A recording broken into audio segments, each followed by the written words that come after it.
Welcome back, everybody. I don't have to remind you about how bad it is out there. All the world crises amping up. There's plenty of doom and gloom out there. So with that aside, let's yet again focus on another survival tip for SHTF. This happens to be a prepping skill that I think everyone should know how to do because it happens to be super, super easy. This might be one of the most effective ways to cook, boil water, and stay warm in an emergency situation when, say, the power goes out this winter. Because I think this winter is gonna be an eye-opener for a lot of folks. Either you're not gonna be able to pay your power bill, or in some parts of the world, you just won't have the fuel to burn. So to know these methods of emergency heat, emergency cooking, it's time to learn these things now. So in this case, this is an improved rocket stove made out of bricks, a brick rocket stove. Like I've said before, many crises are predicted for this winter, and it's gonna have to do with emergency heat and emergency cooking. So do yourself a favor and learn how to make this brick rocket stove. In my opinion, one of the easiest ways to boil water, cook food, stay warm, perfect for a cold weather power outage. A really good emergency survival tip coming right up.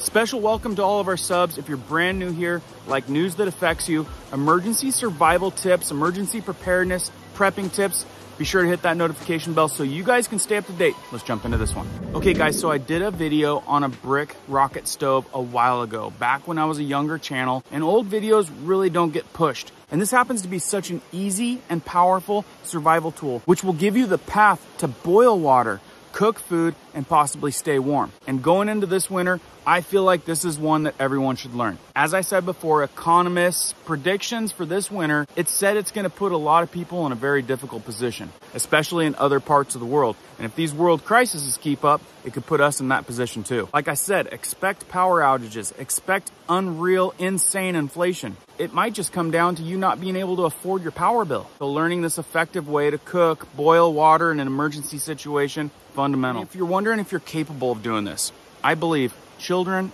and elderly people can do this. In this video right here, I actually showed the kids how to do it, and they built this. And this project doubles for when you want to go camping. This thing works great when you're on camping trips. It works great even in your yard. Teaching the kids how to do it or just doing it to have the experience, it's actually a lot of fun to do and do in your yard. Cook a dinner on it. It's one of those survival skill type projects that when you do it, there's definitely a rewarding feeling. So as you can see, I got everything we need back there. Let's get going on this. All right, so let's go over some of the things that you're gonna need.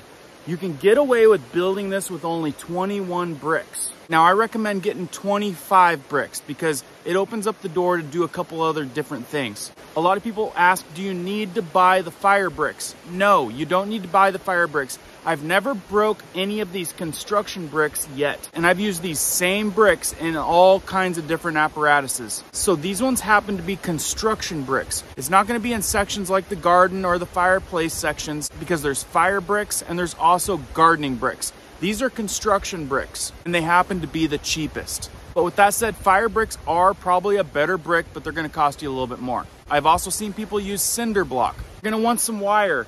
Whether it's a screen like this, you could double up some chicken wire. You could use a section of masonry metal lath like this. In my other video, I show you how easy it is to clip this with a pair of 10 snips. Even this smaller grid wire works perfect. You're gonna need something to cook on the top. It could be an old grate like this off of some old barbecue. You could use the top of a burner. A lot of times you can go to junkyards, find old gas ovens, and just take one of these off the top. They work perfect. And right there I have some of our prepped freeze-dried foods. If you guys stick around to the end, I'm gonna show you how to cook it up. Now you can either make this on the ground or you can grab a big ol' 18 by 18 chunk of slate or a paver. Works great if you're gonna set it up on some type of log or a table. In this case, I'll take a few rocks just to keep it spaced off the bottom.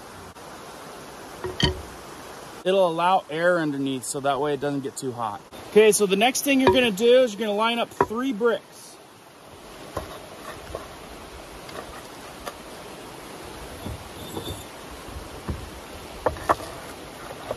You're gonna take 1 brick and break it in half. A lot of times in my other video, I show how you can just score this and break it. You're gonna need 2 corners just like that. Now this is where your screen comes in. You're gonna want your screen to be about the exact same size as your brick square.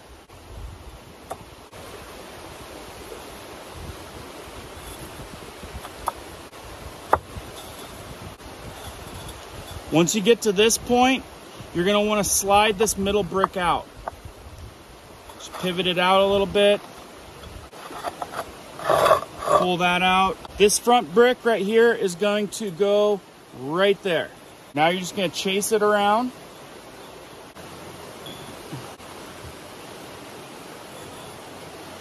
And you see how I'm crossing the line on every single one? That's what you wanna do. You wanna bridge that gap.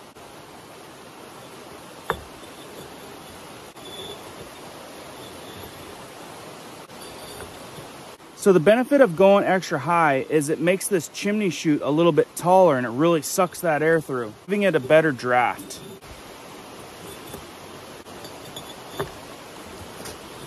Just like that, that's the entire body of the brick rocket stove. Now the next thing you could do is add this guy right here. That's gonna allow you to slide in all of your burnables. And then where an extra brick comes into play is you can control how much oxygen it gets down here by sliding this back and forth. The other thing you can do with a couple extra bricks is put them right up here to be able to set a pot on just like that.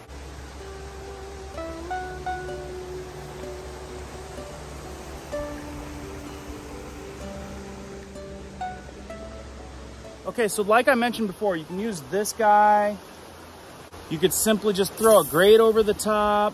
And of course we gotta light it, but this is not a how to make a fire video, but this is a couple things that you should have in your arsenal already. Wind and waterproof matches and a nice carrier for it. So when I say emergency matches, this is what I'm talking about. These things are guaranteed to burn a minimum of 25 seconds. And they're wind and waterproof. And these nice little cases like this are ideal because they'll always keep them dry. They've got a little seal in there. And then you can also light your match right here. The nice thing about this stove is you can front feed it. Just continue feeding it dry sticks like this if that's all you've got. And if you have time to prep, cut a bunch of little kindling. And another cool thing to prep are these fire starters. These guys burn for quite a while and they're super ideal to make and have on hand. Super simple, ultra lightweight, and you can have a ton of them in your pack. Also weatherproof. So I'll put that video right there at the end in case you guys want to learn how to make these. So at this rate, you just slide in your sticks.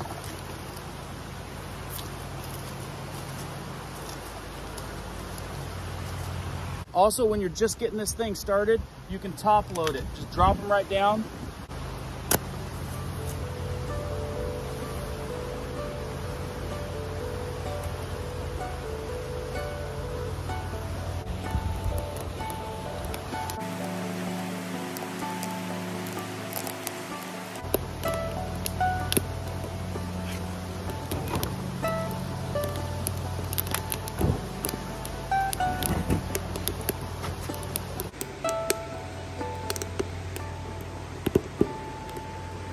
Another thing you can do is put a screen on it like that if you're worried about sparks coming out. So as you can see, a little bit smoky. Some of this river wood right here is a little smoky. Okay, I had to put the camera down for a second because we had a big old windstorm come through, just blowing everything. So once we get some coals, after some of this cottonwood burns down, it's a little bit smoky. We'll get some coals and then I'll show you guys some of that freeze-dried food. We're gonna cook it up and give it a try.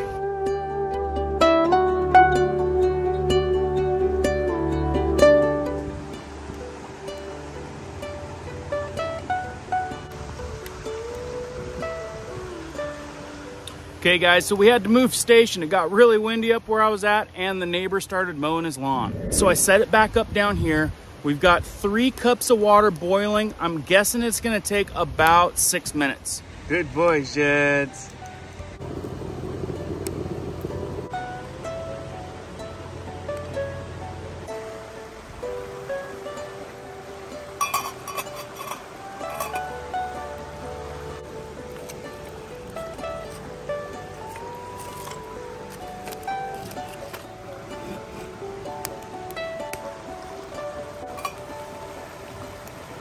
So this is what I used in the backcountry, backpacking, hunting. We always had these mountain house freeze-dried meals. It's the freeze-dried food we always used growing up. But now that we're prepping and we're into emergency preparedness and long-term food storage, we make our own freeze-dried food. This happens to be a slow-cooked chicken in a crock pot, and it is tasty. We're gonna crack into this one right now.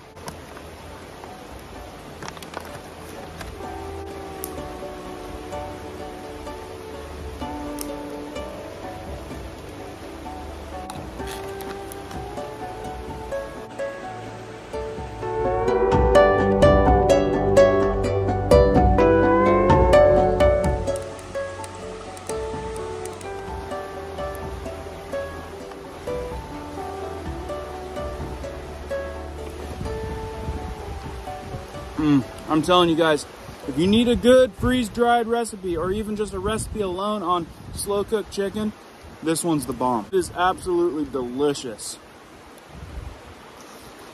So that right there, guys, is how you make an absolutely awesome brick rocket stove. Trust me, it's gonna outperform your expectations. Be sure to add your 2 cents down in the comments for the rest of the community. I'll try to add any links to the stuff that I used down in the description below.